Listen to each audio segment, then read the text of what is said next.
সাবেক প্রধানমন্ত্রী শেখ হাসিনার পতনের আন্দোলনের প্রভাব পড়েছে ভারতের ওষুধ রপ্তানি ও মেডিকেল ট্যুরিজম সেক্টরে। দেশটির ফার্মা কোম্পানিগুলো বাংলাদেশ থেকে অর্থ আটকে যাওয়া, পাঠানো পণ্য হারিয়ে যাওয়া এবং আমদানিকারকদের সঙ্গে যোগাযোগ করতে না পারা সহ বিভিন্ন ঝামেলায় পড়েছে।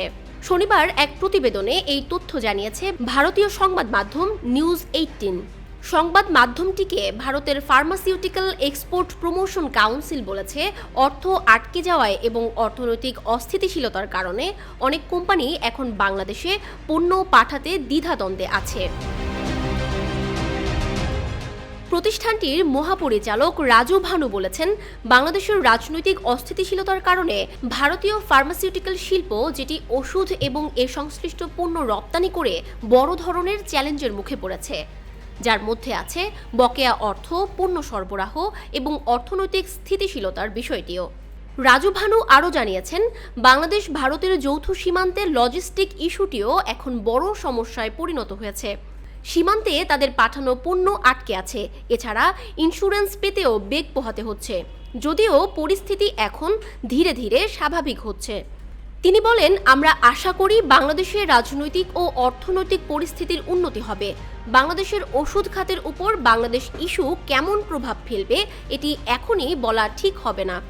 বাংলাদেশে ওষুধ পণ্যের যে পরিমাণ চাহিদা রয়েছে সেটির 30% আসে ভারত থেকে। এসব পণ্য সরবরাহ করে থাকে ছোট, মাঝারি এবং বড় বড় অনেক প্রতিষ্ঠান। সংবাদ মাধ্যম নিউজ 18 ইমেইলের মাধ্যমে বেশ কয়েকটি ফার্মা কোম্পানির সঙ্গে যোগাযোগ করেছে।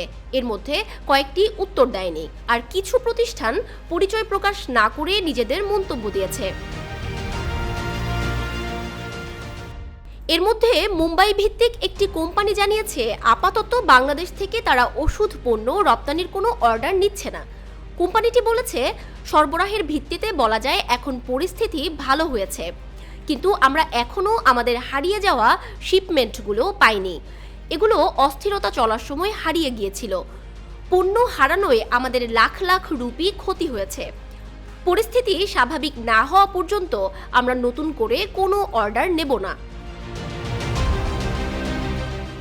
শেখ হাসিনার বিরুদ্ধে আন্দোলন চূড়ান্ত রূপ ধারণ করার পর ভারত বাংলাদেশের ভিসা সেন্টার সাময়িকভাবে বন্ধ করে দেয়। এতে সাধারণ মানুষকে আর ভিসা দিতে পারেনি তারা। আর ভিসা না দিতে পারার কারণে ভারতে বাংলাদেশি রোগীর পরিমাণ কোথাও কোথাও অর্ধেকও কমেছে।